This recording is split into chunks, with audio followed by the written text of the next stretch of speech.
Hello students, कैसे हैं आप लोग।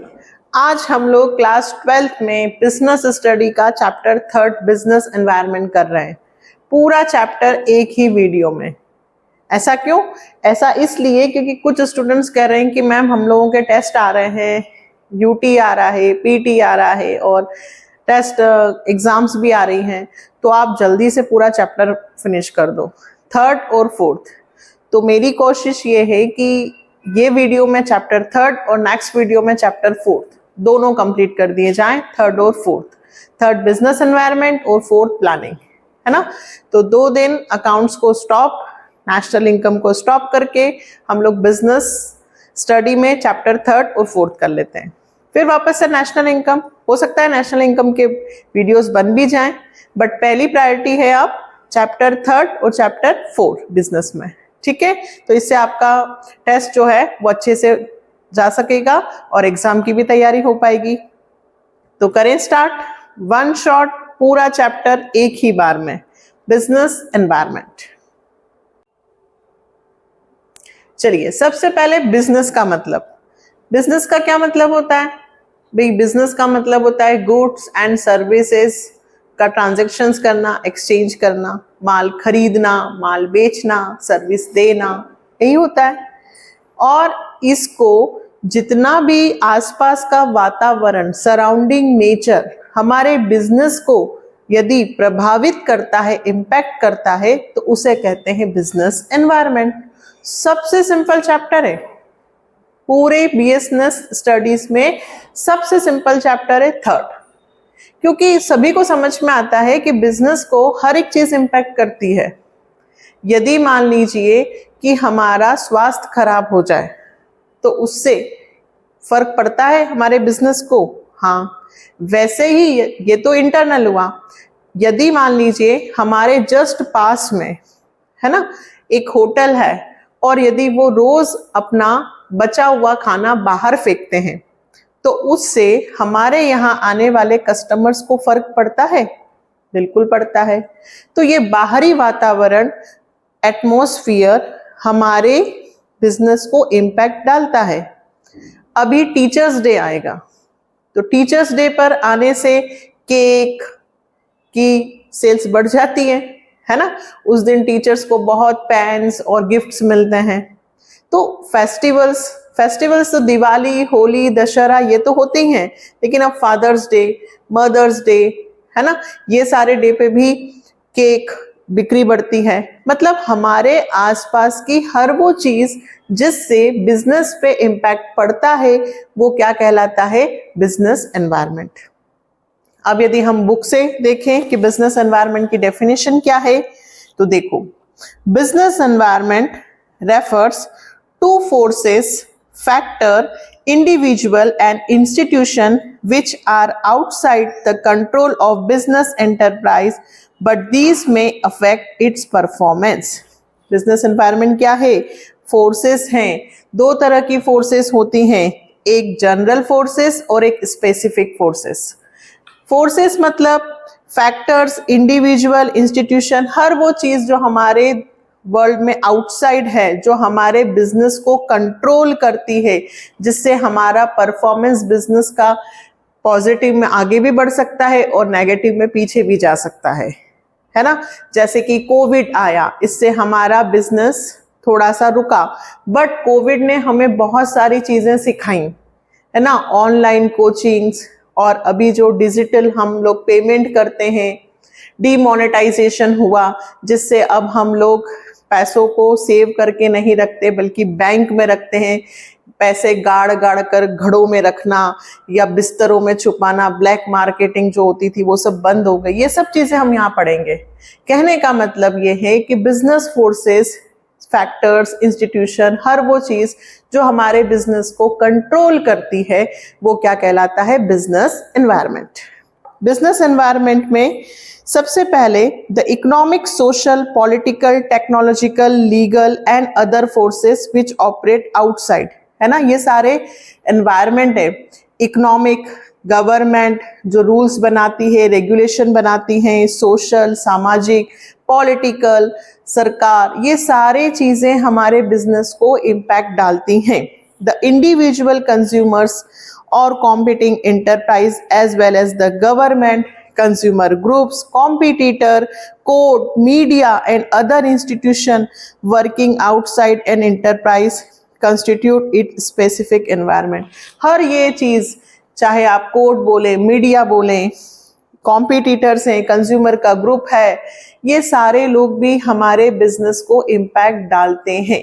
तो ये सारे जो हैं वो किस में आते हैं? Business environment. क्लियर है? बिजनेस एनवायरनमेंट क्या है? हर वो हमारे आसपास की हर वो चीज, हर वो थिंग जो हमारे बिजनेस को इम्पैक्ट डालती है वो कहलाता है बिजनेस एनवायरनमेंट। दो तरह की फोर्सेस होती हैं, एक जनरल फोर्सेस और एक स्पेसिफिक। स्पेसिफिक फोर्सेस में क्या होगा अभी हम पढ़ते हैं।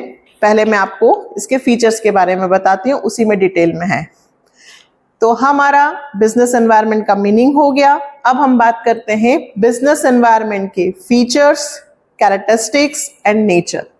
तीन चीजें, तीनों का मतलब एक ही है कि बिजनेस एनवायरनमेंट को हम और डिटेल में कैसे समझें। तो सबसे पहला फर्स्ट पॉइंट देखो बेटा, totally off external forces. Business environment में जितनी भी चीजें हो बिजनेस के अंदर की नहीं बल्कि बाहर की होंगी। Business environment includes all the forces, institution and factor which are external. हर वो चीज जो बाहर की है। एम्प्लॉइज बिजनेस के अंदर के हैं, तो एम्प्लॉइज की बात नहीं हो रही है, इंटरनल फोर्सेस नहीं, सिर्फ किसकी बात हो रही है? एक्सटर्नल। बिजनेस एनवायरनमेंट में जितनी भी चीजें हमें इंपैक्ट करती हैं वो कौन सी होती हैं? एक्सटर्नल। तो business organisation as such is aggregative in nature. Business environment में जितनी भी फोर्सेस हमारे बिजनेस को इंपैक्ट डालती हैं वो सब बाहर की होती है। अब जो मैं समझाना चाह रही थी, स्पेसिफिक एंड जनरल फोर्सेस जो बाहर से हमारे बिजनेस को इंपैक्ट डालती हैं वो दो तरह की फोर्सेस होती हैं, एक स्पेसिफिक और एक general. Business environment include both specific and general forces. Specific forces affect business enterprises directly and immediately in their day-to-day working. These include supplier, investor, customers. हमारे इन्वेस्टर्स ने हमें पैसा देना बंद कर दिया, हमारे बिजनेस पे अचानक सडनली इम्पैक्ट आ जाएगा। बैंक ने लोन पहले तो हाँ कर दिया था, बाद में अचानक से बैंक ने मना कर दिया, अचानक से हमारे बिजनेस पे इम्पैक्ट होगा। स्पेसिफिक फोर्सेस सिर्फ हमारे बिजनेस पे इम्पैक्ट हो रहा है। हमारे सप्लायर का एक्सीडेंट हो गया, उसने माल पहुंचाना बंद कर दिया, सारे बिजनेस पे इम्पैक्ट होगा कि हमारे बिजनेस पे? हमारे बिजनेस पे। तो हमारे सप्लायर्स, हमारा इन्वेस्टर्स, यदि हमारे कॉम्पिटिटर, हमारे सामने एक शॉप कॉम्पिटिटर की खुल गई तो उससे हमारा बिजनेस इम्पैक्ट होगा। मतलब वो फोर्सेस जिनसे सिर्फ हमारा बिजनेस इफेक्ट होता है वो स्पेसिफिक फोर्सेस। ध्यान रखना बेटा। General forces are economic, social, political, legal, technological condition that have impact all the enterprises and affect individual firms only indirectly. यहाँ पे एक फर्म नहीं बल्कि सारी फर्म्स में फर्क पड़ता है। सरकार जीएसटी लाई तो सिर्फ मेरा बिजनेस इंपैक्ट नहीं हुआ, सारे बिजनेस इंपैक्ट हुए, है ना। दिवाली आई तो सिर्फ मेरा बिजनेस नहीं, सारे बिजनेस ग्रो कर जाएंगे। तो वो सारी फोर्सेस जिनसे सारे बिजनेस पे इंपैक्ट पड़ता है, जनरल फोर्सेस, और वो सारी चीजें सिर्फ जिससे मेरा बिजनेस इंपैक्ट होता है वो स्पेसिफिक फोर्सेस। ठीक है। Next, inter relation. Next point क्या है बेटा?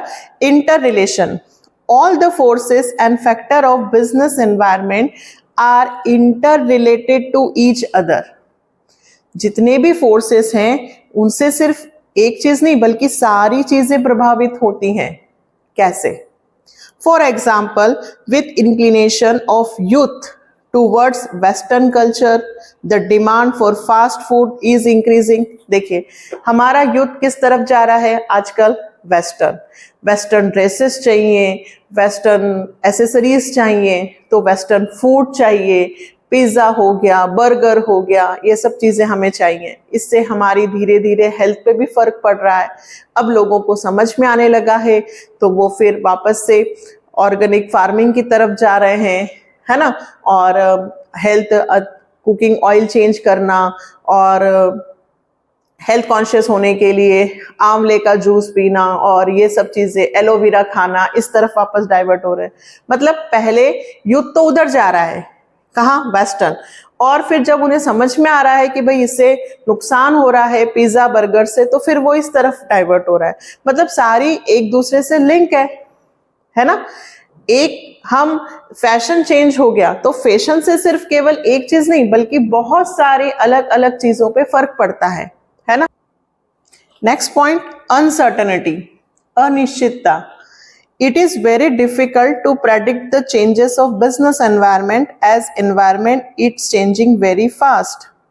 For example, IT, fashion industry, frequent and fast changes are taking place. ये तो समझ में आता है हमको कि business environment में fashions हुआ, IT हुआ, या फिर आपका क्या फास्ट चेंजेस है ना।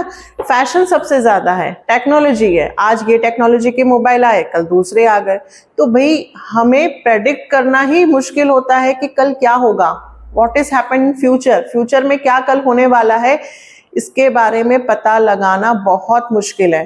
तो यहाँ पे कहेंगे कि बिजनेस एनवायरनमेंट में कल क्या होगा, कल क्या नई चीज आएगी जिससे हमारे बिजनेस पे फर्क पड़ेगा, पता नहीं है, इसलिए बिजनेस एनवायरनमेंट पूरी तरह से अनसर्टन है। Next, dynamic. Business environment is highly flexible and keep on changing, whether in terms of technology, improvement, shift in consumer preference, etc. That is why it is essential to monitor and scan the business environment continuously. देखिए, uncertain का मतलब होता है अनिश्चित है, dynamic का मतलब यह है कि बिजनेस एनवायरनमेंट कंटिन्यू चेंज होता जा रहा है। तो हम बिजनेस एनवायरनमेंट जो चेंज होता जा रहा है, तो बिजनेस को क्या करना है, अकॉर्डिंग टू सिचुएशन हमें अपने बिजनेस को चेंज करना है, और जो चेंज कर पाएंगे वो सक्सेस होंगे, और जो बिजनेस को नहीं समझ पाए वो सक्सेस नहीं हो पाएंगे। तो यहाँ पर बिजनेस एनवायरनमेंट जो है वो फ्लेक्सिबल भी होता है, हम उसको अकॉर्डिंग टू सिचुएशन चेंज कर सकते हैं। क्या कर सकते हैं, चेंज अपने हिसाब से। Whether terms of technology improvement, कैसे, जैसे मान लीजिए कि भाई हमारी नई टेक्नोलॉजी मार्केट में आ गई, अब हम क्या करें, तो हम अपनी टेक्नोलॉजी को बढ़ा तो सकते हैं ना उससे कॉम्पीट करने के लिए, सिंपल सी बात। तो बिजनेस एनवायरनमेंट कैसा है, डायनामिक। अगर कोई दूसरी चीज, नई चीज कर रहा है, उससे उसका प्रोडक्शन बढ़ रहा है, तो हम भी उसको अप्लाई कर सकते हैं, अकॉर्डिंग टू सिचुएशन हम चेंज कर सकते हैं अपनी प्लानिंग को। Next, complex.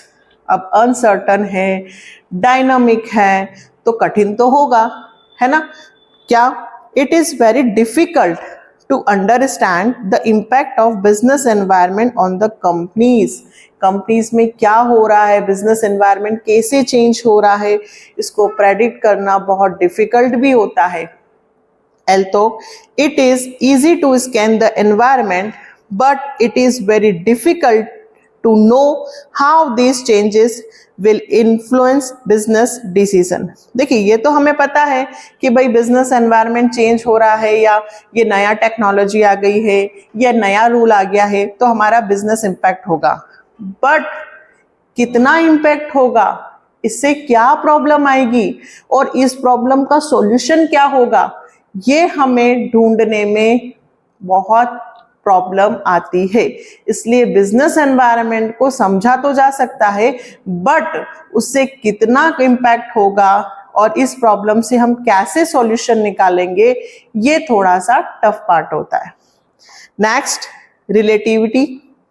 Business environment differed from country to country, region to region, as political condition, culture are different in different countries.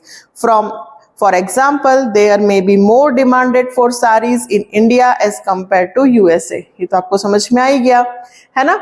Relativity मतलब हर जगह, हर कंट्री का बिजनेस एनवायरनमेंट अलग अलग है। हमारे यहाँ, जैसे इन्होंने एग्जांपल दिया कि हमारे यहाँ साड़ीज की डिमांड है, बट यूए में साड़ी की डिमांड ज़्यादा नहीं है। तो रीजन्स, हमारे यहाँ कौन सा रीजन है, हमारे यहाँ क्या कल्चर है, हमारे यहाँ दिवाली पे दीपक लगाते हैं, तो उनकी बिक्री ज्यादा होती है। कहने का मतलब हर कंट्री, हर क्षेत्र का जो वहां का जो कल्चर है उसके हिसाब से बिजनेस चलता है ना। शिमला, मसूरी, यदि हम हमारे यहाँ की देश की पार्ट की बात करें तो वो ठंडी जगह है, वहाँ स्वेटर्स ज्यादा मिलेंगे आपको। हमारे यहाँ जहाँ गर्म है, राजस्थान, वहाँ स्वेटर ज्यादा नहीं मिलेंगे। गुजरात है, वहाँ पे आपको स्वेटर ज्यादा नहीं मिलेंगे क्योंकि वहां पे ठंड नहीं पड़ती। तो अलग अलग क्षेत्र में अलग अलग एटमॉस्फेयर होता है, अलग अलग कल्चर होता है। जो कल्चर जहां पे होगा वो चीजें वहां पे ज्यादा होंगी। मतलब अलग अलग डिफरेंट डिफरेंट कंडीशंस में डिफरेंट डिफरेंट चीजें बिकेंगी। ठीक है, तो क्या हुआ हमारा फीचर, कैरेक्टरिस्टिक्स एंड नेचर। क्या था इसका चार्ट? देखो बेटा, आपके पास चार्ट है, फीचर ऑफ बिजनेस एनवायरनमेंट। कितने हुए? सबसे पहला total of external forces, second specific and general forces, third inter relation है, अनसर्टन है, डायनामिक है, कॉम्प्लेक्स है और relativity. Clear? Next topic, importance of business environment. हमने पढ़ा अभी इतना सब कुछ, ये सब रिलेटिव होता है, डायनामिक होता है, कॉम्प्लेक्स होता है, जनरल फोर्सेस होती हैं, स्पेसिफिक फोर्सेस होती हैं, एक्सटर्नल फोर्सेस होती हैं। लेकिन यदि आप इन सारे एनवायरनमेंट को समझ जाते हैं तो आपके बिजनेस को क्या फायदा होता है? पहला फायदा, it enables the firm to identify opportunities and getting first mover advantage। यदि आप अवेयर हो, आप जागरूक हो, आपको पूरा बिजनेस एनवायरनमेंट के बारे में पता है, तो जो भी नई अपॉर्चुनिटी आएगी सबसे पहले आप उसका फायदा उठा पाओगे। Opportunities refer to positive external trend or changes that may improve performance of firms। The businessmen who are able to understand and scan the opportunity of business environment at early stage get maximum benefit, or they can capture a big share in the market। They can go much ahead of their competitors। सबसे अच्छा example देती हूँ, Covid के पहले या जैसे ही Covid आया उस वक्त जितने भी लोगों ने ऑनलाइन पढ़ाना स्टार्ट किया, उस वक्त क्योंकि वो समझ गए थे कि भाई इस वक्त जब बच्चे घर पर हैं, स्कूल्स नहीं जा पा रहे हैं और कहीं बाहर हम नहीं निकल पा रहे हैं, तो ऑनलाइन सबसे अच्छा माध्यम है। तो जितने लोगों ने उस वक्त ऑनलाइन क्लासेस स्टार्ट किए, आज वो सब ग्रो कर चुके हैं, उनका मार्केट में बहुत अच्छा शेयर हो चुका है, वो बहुत अच्छे अर्निंग कर रहे हैं, है ना। कहने का मतलब मार्केट किस तरफ जा रहा है, क्या नई अपॉर्चुनिटीज आएंगी, अगर हम बिजनेस एनवायरनमेंट के बारे में जानते हैं तो अपने कॉम्पिटिटर से पहले हम उन अपॉर्चुनिटीज का फायदा उठा पाएंगे। और यदि हम सोते रह गए तो फिर दूसरा फायदा उठा जाएगा।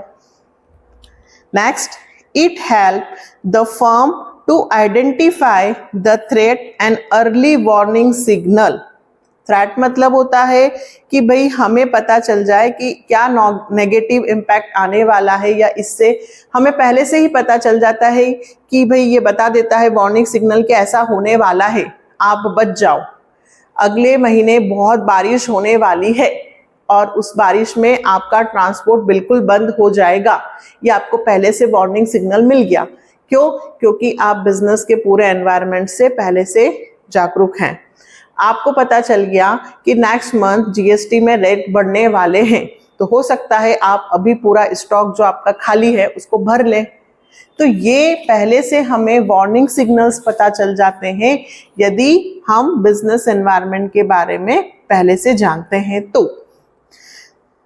Threats refer to the external environment, trend and changes that may hinder a firm performance.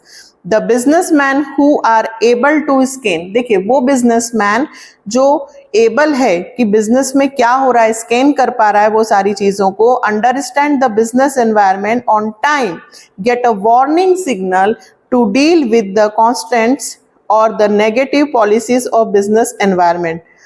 Timely scanning of business environment and the qualitative information which businessmen get is taken as warning signal and changes in the companies are made. हमें पहले से यदि पता चल जाता है कि भाई ये चीज होने वाली है, हमारा नया कॉम्पिटिटर ये लॉन्च करने वाला है, ये इतनी तारीख को लॉन्च करने वाला है, तो इससे पहले मैं अपना सारा प्रोडक्ट या तो सेल के द्वारा निकाल दूं क्योंकि मेरा प्रोडक्ट उससे हल्का है। तो यदि मुझे पहले से ऐसा वार्निंग पता चल गया तो मैं अपना सारा माल बाहर निकाल दूंगी ताकि मुझे लॉस ना हो। तो जो भी बिजनेसमैन बिजनेस एनवायरनमेंट को स्कैन कर सकता है, अंडरस्टैंड कर सकता है, तो उसे पहले से वार्निंग मिल जाती है कि आप भैया बच जाओ, नहीं तो आपको नुकसान होने वाला है और आप वो काम कर लोगे। कब ऐसा होगा? जब आप बिजनेस एनवायरनमेंट को जानते हैं, समझते हैं। Next, it help in tapping useful resources. देखिए, हमें बिजनेस एनवायरनमेंट के बारे में पता है, हमें आसपास के बारे में पता है कि कहाँ हमें अच्छा रॉ मटेरियल मिल पाएगा, कहाँ मुझे चीप, सस्ता और गुड क्वालिटी का प्रोडक्ट मिल पाएगा, तो मैं वहीं से अपने रिसोर्सेस को अरेंज करूंगी क्योंकि मुझे सारी बातें पता है। मुझे ये भी पता है कि मेरा सामने वाला कॉम्पिटिटर कहाँ से चीज़ें खरीदता है, उसकी क्या कमी है, उसमें जो प्रोडक्ट में कमी है मैं उस कमी को दूर करूंगी, है ना। तो यदि मुझे पहले से सब चीजें पता है, कस्टमर्स की डिमांड पता है, मुझे ये भी पता है कि मुझे कितनी सब्सिडीज मिलेंगी, गवर्नमेंट ने इस पे क्या रूल्स लगा रखे हैं, यदि मुझे सब कुछ पता है तो मैं रिसोर्सेस का पूरा फुल्ली यूटिलाइज कर पाऊंगी। Environment is a source of various resources for running a business. To engage in any type of activity, business assemble various resources called input like finance machines, raw material, power, water, etc. from its environment, including financiers, government, suppliers, etc. मुझे कहाँ से finance हो सकता है, मुझे कहाँ से raw material मिल सकता है, कहाँ से मुझे मशीनें मिल सकती हैं, कहाँ से क्या, हर चीज का मैं बेटर यूज कर सकूंगी, बेटर यूटिलाइजेशन ऑफ रिसोर्सेस कर पाऊंगी यदि मुझे पूरा अपना सोशल एनवायरनमेंट, पॉलिटिकल एनवायरनमेंट, सारे एनवायरनमेंट के बारे में पता है तो। अदरवाइज जहां से सामान मिला वहीं से खरीद कर ले आए, बाद में पता चला ये सामान अच्छा नहीं है, ये महंगा है ना। तो पहले आप सब दूर देखें और उसके बाद फिर डिसीजन लें। Next, it help in coping with the rapid changes. देखिए, मार्केट तो रोज बदलता है, चेंज होता है। 4 घंटे पहले क्या प्राइस थी, 4 घंटे में क्या प्राइस हो गई यही पता नहीं है। हम पूछ कर आए सोने का ये भाव है, अगले दिन सोचते हैं कि अरे चलो सोना खरीद लेते हैं, अरे भाई आज तो 5,000 रुपए बढ़ गए। रैपिड चेंजेस है मार्केट में, है ना। तो इन चेंजेस से मुकाबला कैसे करें, कोपिंग कैसे करें, इसलिए ऐसे करें कि आपको बिजनेस के बारे में पता होना चाहिए कि कल गोल्ड का भाव बढ़ने वाला है तो आज ही खरीद लो, है ना। फैशंस चेंज हो रही हैं, टेक्नोलॉजी चेंजेस हो रही हैं, सब चीजें रैपिडली जल्दी जल्दी चेंजेस हो रही हैं। तो आप यदि बिजनेस एनवायरनमेंट को समझेंगे तो इन चेंजेस से आप अपने प्रोडक्ट को चेंज कर पाएंगे और उनके हिसाब से ढाल पाएंगे और उन चेंजेस का मुकाबला कर पाएंगे, अदरवाइज आप पीछे रह जाएंगे।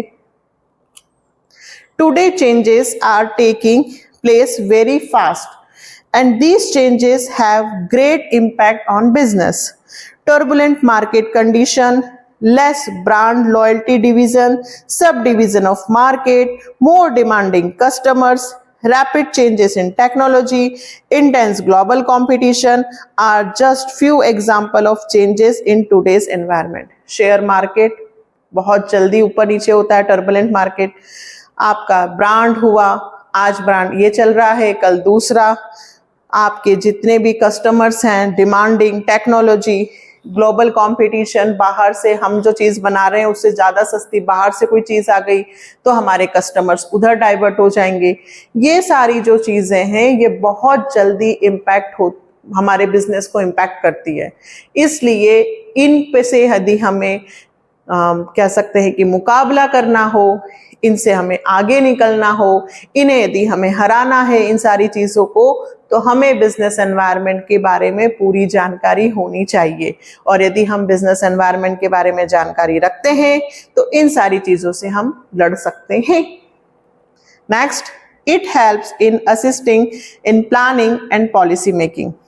The major strategies or plans and policies in the organization are formed keeping in mind business environment, because the policies and strategies have to be implemented in the presence of environmental factors.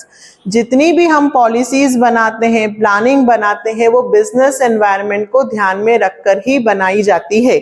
तो business environment के बारे में यदि आप जानते हैं तो आप जो भी प्लानिंग करेंगे, जो भी स्ट्रेटेजी बनाएंगे, वो सक्सेस होगी।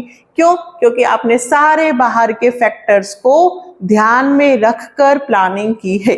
तो प्लानिंग का सक्सेस रेट तब बढ़ेगा जब आप बिजनेस एनवायरनमेंट को ध्यान में रखेंगे। Last, it help in improving the performance. Simple सी बात है, यदि आप बिजनेस एनवायरनमेंट को ध्यान में रखेंगे तो आप हर चीज से मुकाबला कर पाएंगे, आप फर्स्ट मूवर एडवांटेज ले पाएंगे, आप थ्रेट से डरेंगे नहीं, बल्कि आप आगे निकल जाएंगे अपने कॉम्पिटिटर से। तो आपके बिजनेस की ग्रोथ होगी, आपके बिजनेस का प्रोडक्शन बढ़ेगा।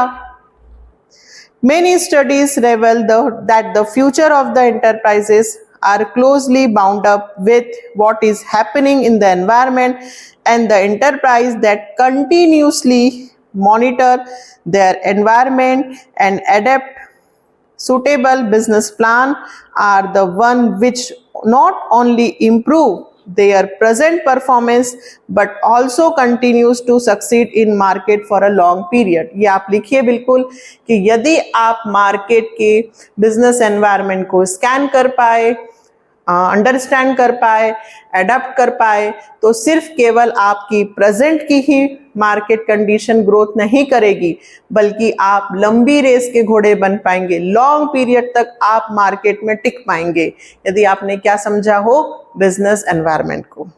तो बिजनेस एनवायरनमेंट के चार्ट इंपॉर्टेंस, क्या फायदा है?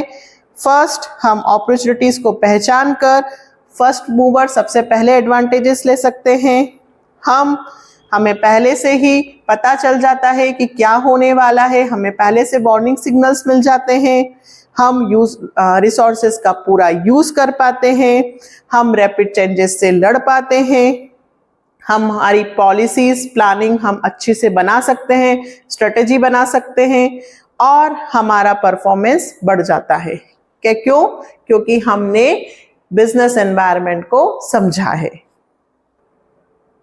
अब नेक्स्ट टॉपिक सबसे ज्यादा इंपॉर्टेंट है, क्योंकि बिजनेस एनवायरनमेंट के फीचर्स और इंपॉर्टेंस से ज्यादा पूछा जाता है केस स्टडी में कि आपको, जैसे कि 5 एनवायरनमेंट हैं, तो आपको किसी के बारे में बताएंगे और आपको पहचानना होगा कि ये कौन सा एनवायरनमेंट है, और उससे रिलेटेड केस स्टडीज बनेंगी। तो हम ये करते हैं कि सारे एनवायरनमेंट में क्या क्या चीजें आती हैं उनके बारे में पढ़ लेते हैं। ठीक है, तो पहला एनवायरनमेंट होगा इकोनॉमिक एनवायरनमेंट। सबसे पहले देखो, बिजनेस को जो जो चीजें प्रभावित करती है, इम्पैक्ट डालती है, वो एनवायरनमेंट। अब उस एनवायरनमेंट में सबसे पहले क्या हुआ? Economic environment. इकोनॉमिक्स मान लो, इकोनॉमिक्स में आप जो भी पढ़ते हो, क्या क्या पढ़ते हो? मनी, सप्लाई, है ना, और जीडीपी, जीएनपी और नेशनल इनकम, बर्थ, जो भी पढ़ते हो, ये सारी चीजें बिजनेस को इम्पैक्ट डालती हैं। तो ये इकोनॉमिक एनवायरनमेंट हो गया। यहां लिखा है economic factors that can affect management practice in a business enterprises are interest rate, inflation rate, change in disposable income of people, stock market और value of rupee, है ना। $1 का कितना रुपीज है? 83, 84। हम 84 रुपीज देते हैं तब हमें $1 मिलता है। हमारा स्टॉक मार्केट कभी इंक्रीज कभी डिक्रीज, इससे कितना फर्क पड़ता है हमें बिजनेस पे। अभी गवर्नमेंट बनी, गवर्नमेंट थोड़ा सा बहुमत कम हुआ तो स्टॉक मार्केट कितनी जल्दी नीचे गिर गया। महंगाई, इन्फ्लेशन की रेट, लोगों की इनकम यदि बढ़ती है तो बिजनेस अच्छा जाता है, यदि लोगों की इनकम कम होती है तो बिजनेस कम जाएगा। देखो एक सिंपल सी बात है, किसान अगर उसकी फसल बहुत अच्छी हुई है तो किसान की फसल अच्छी होने से सबका धंधा चलता है ना। दुकानों में कस्टमर्स भर भर के जाते हैं, सामान खरीदते हैं, और वहीं यदि पानी न गिरे, सूखा पड़ जाए, किसानों की फसलें अच्छी ना हो तो सारा बाजार ठप पड़ जाता है। ये इकोनॉमिक में नहीं आ रहा, मैं आपको एक चीज बता रही हूँ, कनेक्टिविटी बता रही हूँ। तो यहाँ पर इकोनॉमिक्स, इंटरेस्ट रेट, बाजार में यदि हमें बैंकों में अच्छी रेट पर पैसा मिलेगा तो बिजनेस अच्छा जाएगा, है ना।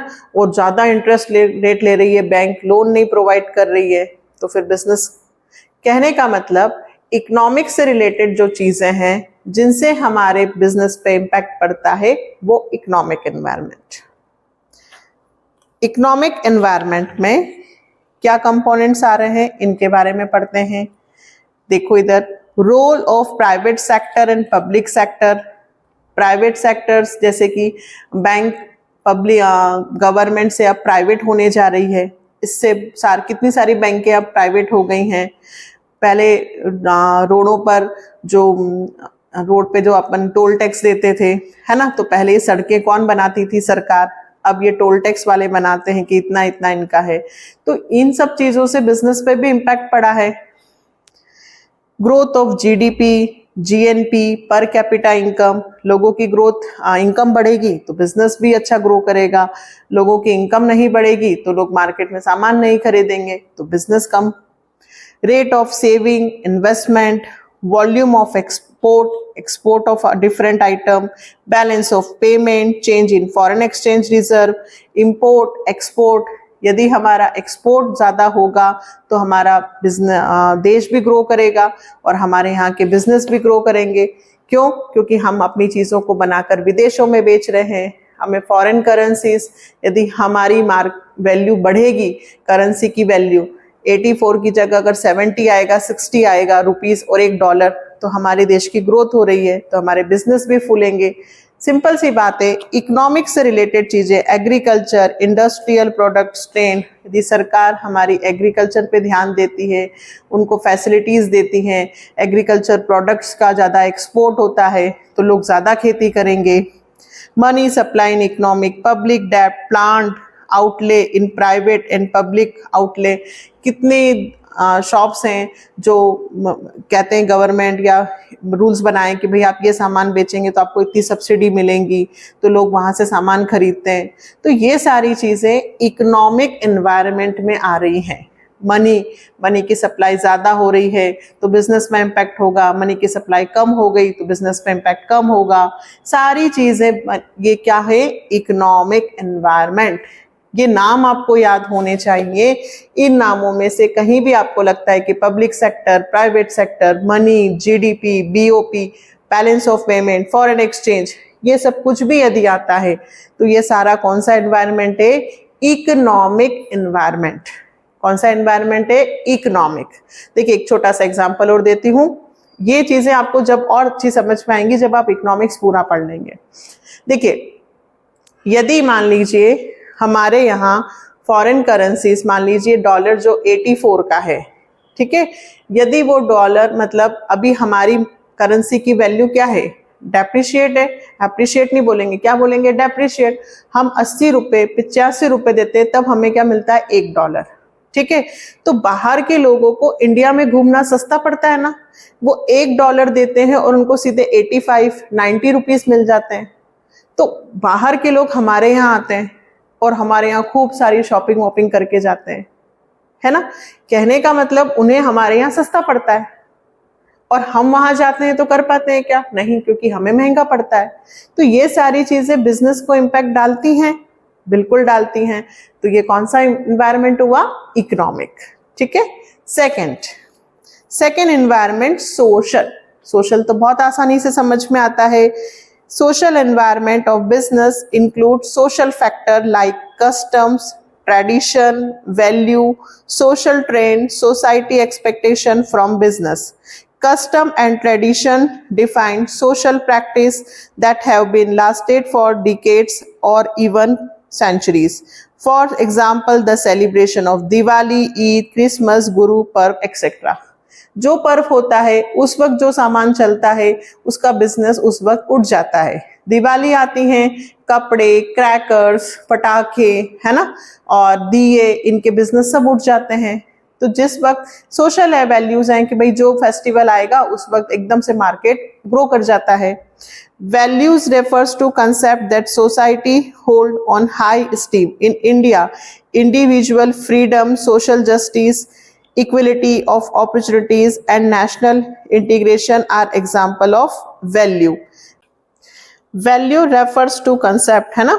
इसका मतलब हुआ कि देखिए समाज जो वैल्यू है हमारी, हम क्या मानते हैं, समाज को सबसे पहले प्राथमिकता देते हैं.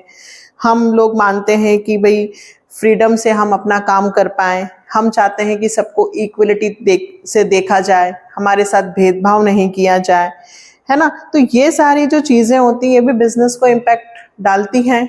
ठीक है, हमारे देश में लोगों की क्या सोच है, उनकी क्या वैल्यूज़ हैं, वो क्या मानते हैं.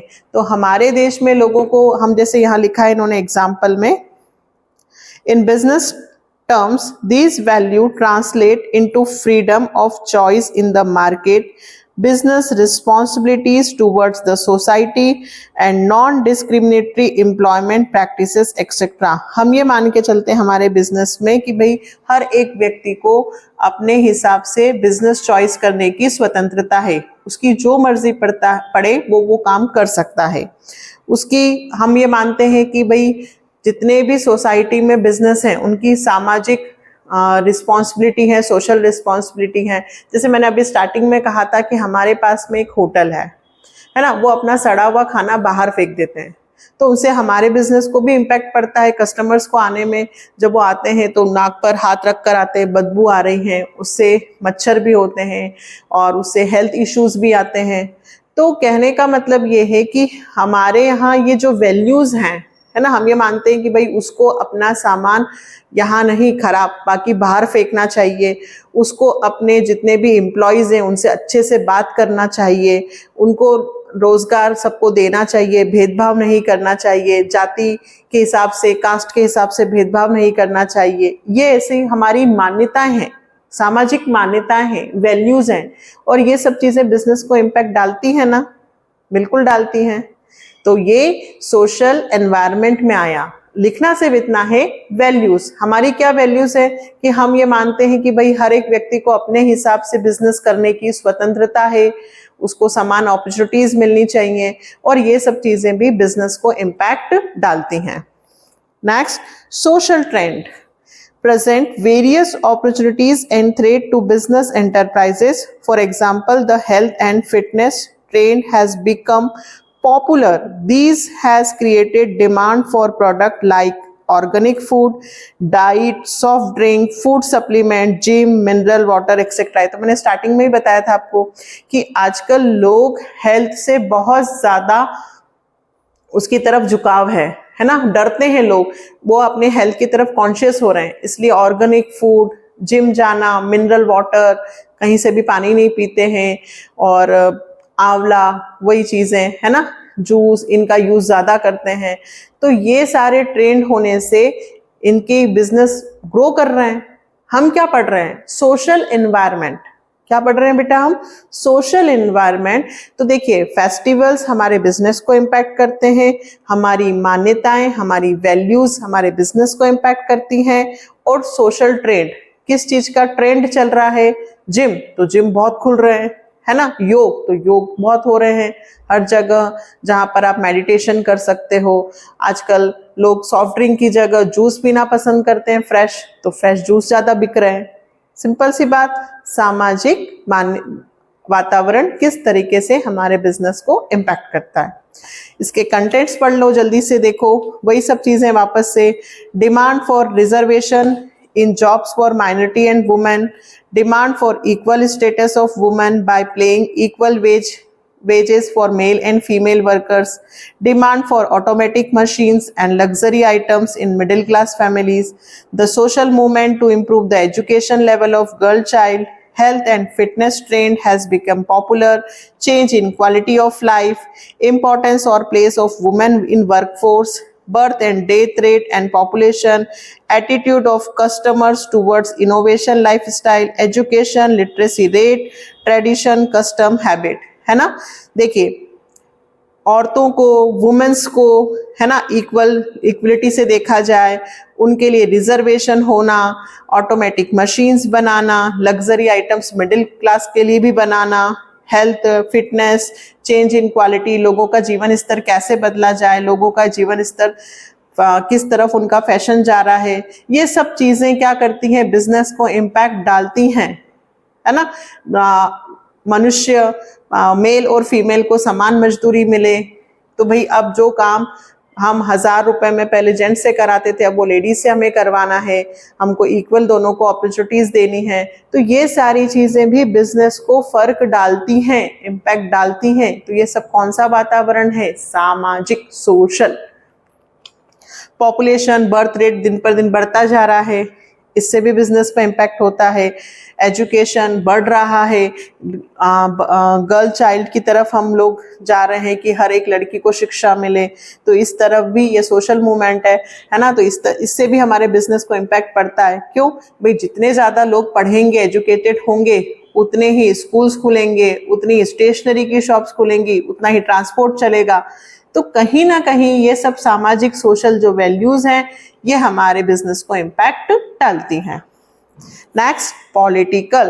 ये तो बहुत अच्छे से समझ में आता है, जो सरकार है उसने जो पॉलिसीज बनाई हैं, उनसे भी हमारे बिजनेस पे प्रभाव पड़ता है।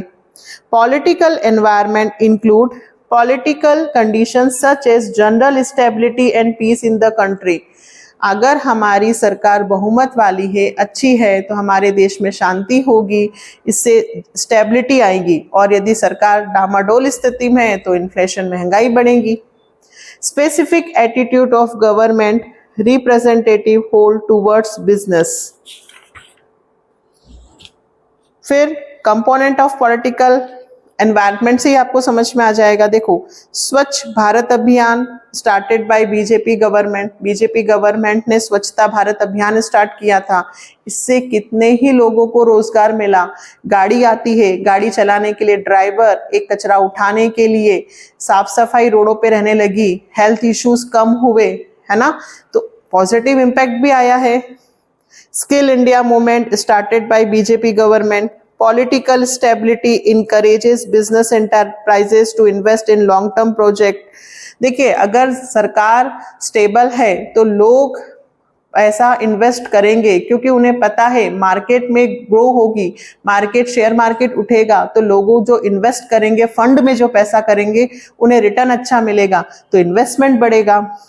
Present political system, profile of political leaders, constitution of the country, हमारे देश का संविधान, government intervention in the business, foreign policy of government, value and ideology of political parties, our country relation with foreign countries। इससे बहुत impact पड़ता है।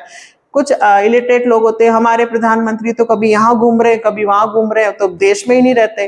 अरे भाई, जितना हमारा फॉरेन कंट्री के साथ अच्छा रिलेशन होगा, उतना हमारा इंटरनेशनल बिजनेस ग्रो करेगा, उतनी मल्टीनेशनल कंपनीज हमारे यहाँ आएंगी।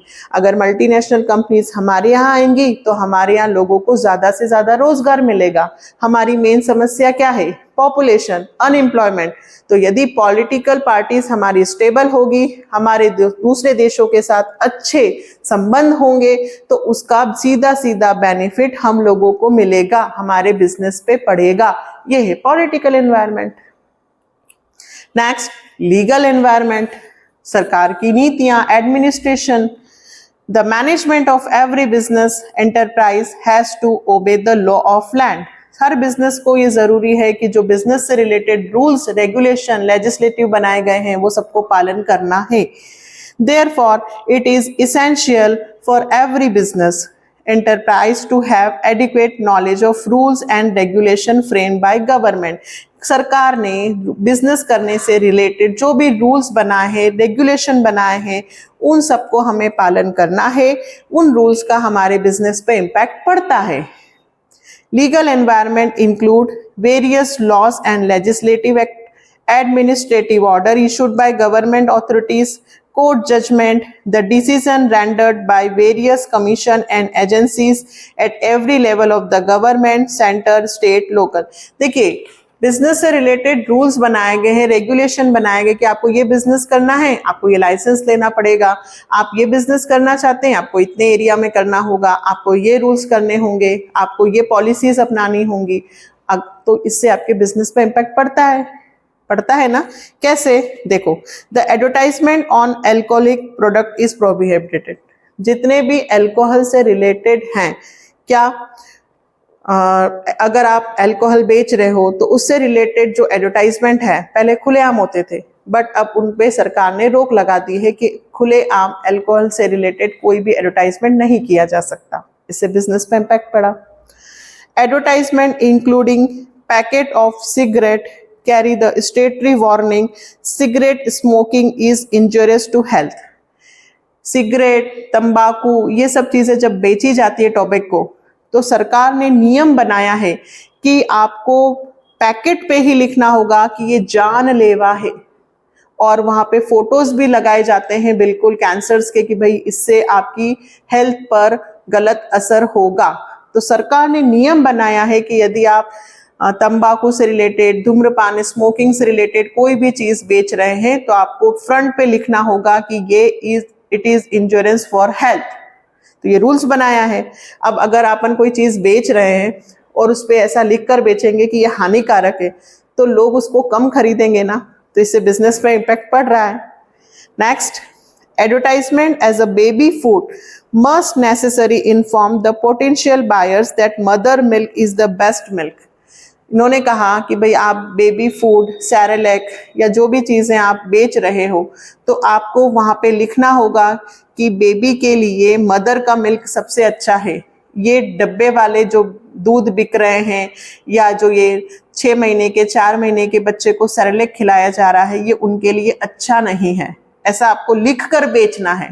तो ये गवर्नमेंट ने रूल्स बनाए हैं कि आप इनका एडवर्टाइजमेंट नहीं कर सकते, आप इन चीज़ों पे आपको ये लिखना होगा, आपको कस्टमर्स को ये बताना होगा।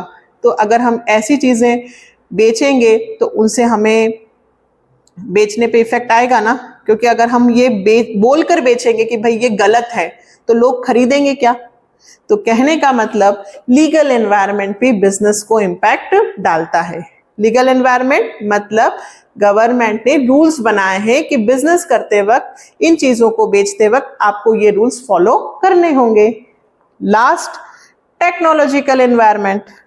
Technological environment include forces related to scientific improvement and innovation which provide new ways of producing goods and services and new ways of operating business।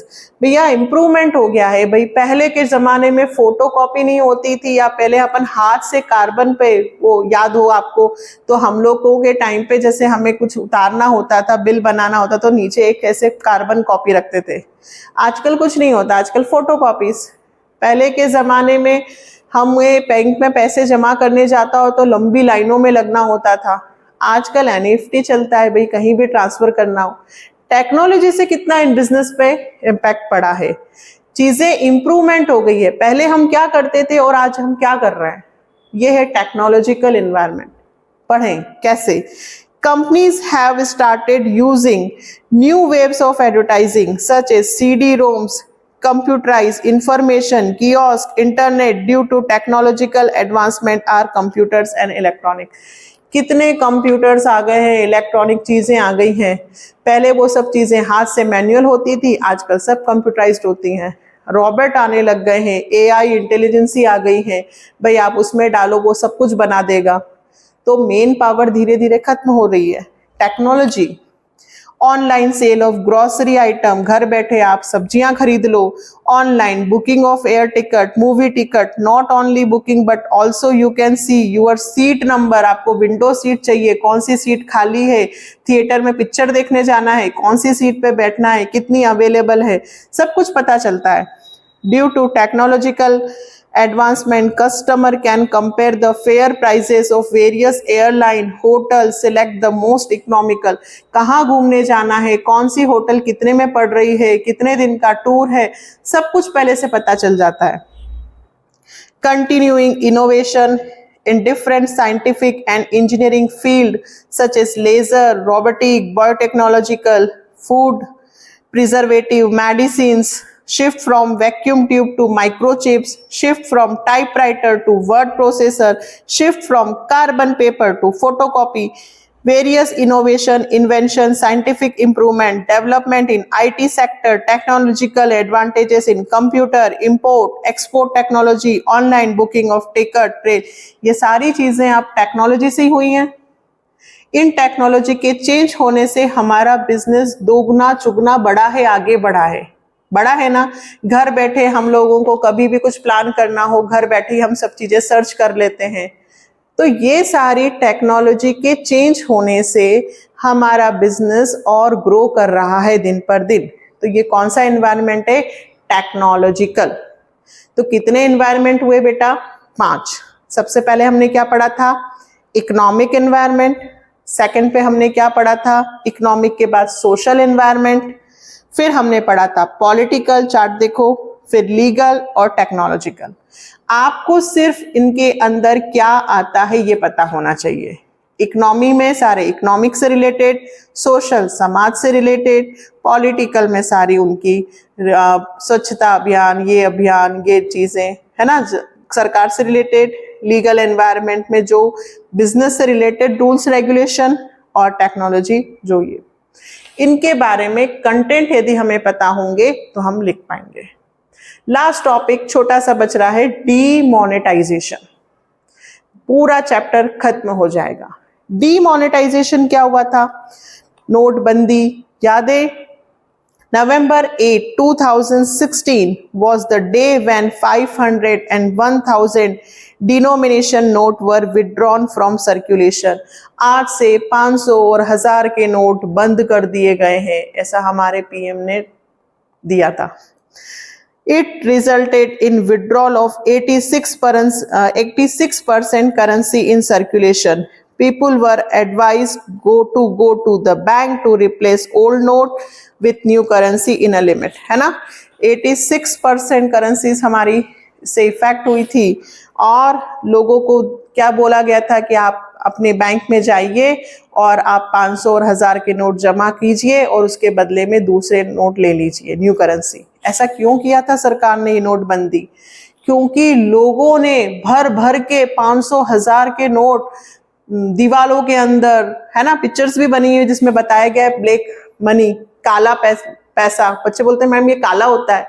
अरे नहीं भाई, जिन पैसों पे आपने टैक्स नहीं दिया है, जिन पैसों की जानकारी आपने सरकार को नहीं दी है और आप उस पैसे को जमा कर रहे हो, तो वो एक तरह से क्या होता है बेटा? ब्लैक मनी, है ना. तो अब लोगों ने खूब सारा पैसा इकट्ठा कर रखा है जिसके बारे में सरकार को कुछ नहीं पता. और यदि मान लीजिए सरकार ने कहा कि आज से ये नोट बंद हो गए, तो फिर आपको जो जमा पैसा है उसका क्या करोगे? आपको वो सारा पैसा निकालना पड़ा और सारा पैसा निकालकर बैंक में जाना पड़ा. और जब बैंक में इतना सारा पैसा आया तो पता चल गया ना कि इतना पैसा तो ये तो टैक्स दिया ही नहीं है, मतलब आप पकड़े गए. तो नोटबंदी, डीमोनेटाइजेशन इसलिए किया गया था ताकि लोगों ने जो पैसा जमा कर रखा है, चोरी कर रखा है, वो पैसा बाहर आए और सरकार उस पर टैक्स लगाए. और सरकार ने उस पर टैक्स भी लगाया, पेनल्टी भी लगाई, तब जाके ये डीमोनेटाइजेशन का फायदा हुआ था. डीमोनेटाइजेशन के फीचर्स है ना. First, demonetisation as a tax administration measures. Due to demonetisation, people had to declare their cash holding to get it exchanged from bank. So those having black money had to declare their uncounted wealth and pay taxes with penalty. जो मैंने अभी बताया, demonetisation क्या था? एक तरह से administration का वर्क था कि जिन लोगों ने अपनी इनकम बताई नहीं है, अनकाउंटेड ने छुपा रखी है, उनको अपना पैसा बैंक में ले जाना है, जमा करवाना है और इतना टैक्स विद पेनल्टी भरना है. तो पहला फीचर था कि डीमोनेटाइजेशन जो था वो एक तरह से एडमिनिस्ट्रेशन, प्रशासनिक वर्क था। Non tolerance of tax evasion, सरकार ने ये बता दिया कि भाई हम कभी भी डीमोनेटाइजेशन कर सकते हैं, आप टैक्स की चोरी ना करें, टैक्स को बचाने की कोशिश ना करें, टॉलरेंस ना करें। Demonetization also indicate that government will no longer accept tax evasion. आप टैक्स की चोरी करेंगे, पकड़े जाएंगे, ऐसा सरकार ने बता दिया। Tax administrating and channelizing saving into formal financial system. Demonetization lead to tax administration channelizing saving into formal financial system. As much of the cash deposited by the people for exchange will be offered to people for loan under new schemes. देखिए, tax demonetisation से क्या हुआ कि अब लोगों को समझ में आने लगा कि भाई पैसे घर में रखने से कुछ नहीं होने वाला, इससे तो भाई बैंक में जमा करो। बैंक में जमा करेंगे क्योंकि हमें अपनी पूरी इनकम बतानी है, इतना पैसा हमने कमाया। बैंक में रखने से बैंकों के पास पैसा आया, बैंक उसको दूसरी जगह इन्वेस्ट करने लगी और बैंक आपको अच्छा इंटरेस्ट रेट देने लगी, नए नए फंड्स में पैसा जमा होने लगा, इससे देश की इनकम बढ़ेगी, लोगों की इनकम भी बढ़ेगी। तो आपका जो चैनलाइजिंग है, saving into formal financial system, घर पे सेविंग ना हो रही है बल्कि वो पैसा फाइनेंशियल इंस्टीट्यूशन में लग रहा है, पैसा मार्केट में आ रहा है, कैसे? डीमोनेटाइजेशन से। And last, creating cashless digital cash-light economy. Another feature of demonetization is to create a cashless or cash-light economy, channelizing more saving through the formal financial system and improving tax compliances. देखिए, लोगों ने tax भरना चालू किया, अब लोग tax की चोरी नहीं करते हैं और साथ के साथ बैंकों में पैसा होता है और अब टेक्नोलॉजी चेंज हो गई है, लोग मनी ना देते हुए डिजिटल पेमेंट करते हैं, पेटीएम करते हैं, जीपे करते हैं, फोन पे करते हैं, मतलब हमारी इकोनॉमी कैसी हो गई है? कैशलेस। ये सब कब हुआ? जब डीमोनेटाइजेशन हुआ। डीमोनेटाइजेशन से अच्छा इम्पैक्ट ही पड़ा है। इम्पैक्ट ऑफ डीमोनेटाइजेशन, बैंक का डिपॉजिट इंक्रीज हुआ, डिक्लाइन इन कैश ट्रांजैक्शन कम हुए, फाइनेंशियल सेविंग बढ़ी, private wealth decline since some high denominetisation notes on 500, 1000 were not return and real estate prices fell. देखिए, लोगों की जो धन है, प्राइस वेल्थ, वो तो कम हुई है क्योंकि लोगों ने पैसा कहाँ जमा किया? बैंक में। तो एक तरह से डिक्लाइन सिंस सम हाई डिनोमिनेटाइज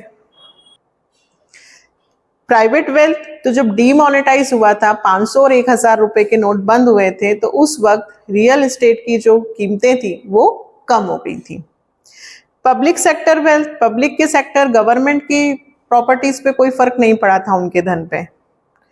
फिर डिजिटल की बात करें तो भाई जब डीमोनेटाइज हुआ था तब से ज्यादा हम कैशलेस ट्रांजैक्शंस होने लगे, जीपे, रुपीस, यूपीआई, ये सब चालू हो गया। रियल एस्टेट प्राइस कम हुई और टैक्स कलेक्शन तो बहुत बढ़ गया था, लोगों ने अपना पैसा निकाल कर टैक्स जमा किया विद पेनल्टी, तो सरकार का टैक्स रेवेन्यू जो हो गया वो इंक्रीज हो गया। तो डीमोनेटाइज से क्या इम्पैक्ट पड़ा? पब्लिक सेक्टर पे कोई इम्पैक्ट नहीं पड़ा, लोगों की वेल्थ पे पड़ा, उनकी रियल एस्टेट की वैल्यू उस वक्त कम हुई थी, टैक्स बहुत ज्यादा बढ़ गया, सरकार के पास खूब सारा रेवेन्यू आ गया था। ये डीमोनेटाइज के इम्पैक्ट है। डीमोनेटाइज वाला जो टॉपिक है वो आपको जस्ट नॉलेज होना चाहिए, है ना। बाकी सबसे ज्यादा इंपॉर्टेंट इस चैप्टर की यदि बात करें तो बिजनेस एनवायरनमेंट की क्या है, 5 जो एनवायरनमेंट डायमेंशन जो हैं, प्रकार, टाइप्स ऑफ एनवायरनमेंट, वो सबसे ज्यादा इंपॉर्टेंट है। तो इस चैप्टर में हमने क्या क्या पढ़ लिया? इस चैप्टर में हमने पढ़ा क्या? सबसे पहले बिजनेस एनवायरनमेंट की डेफिनेशन, फिर बिजनेस एनवायरनमेंट के फीचर्स, इंपॉर्टेंस और types and demonetisation. Chapter finish हो गया, ठीक है। आप इसको 2 पार्ट में देख लीजिएगा। चैप्टर पूरा कंप्लीट कर दिया, एमसीक्यूज, केस स्टडीज, फिर करेंगे पहले चैप्टर 4 और फिर सेकंड, थर्ड और फोर्थ के जो भी केस स्टडीज और एमसीक्यूज है उनके लिए वीडियो। ठीक है, तो चैनल पे बने रहें, लाइक, सब्सक्राइब एंड शेयर कीजिएगा। मिलते हैं नेक्स्ट वीडियो में। बाय।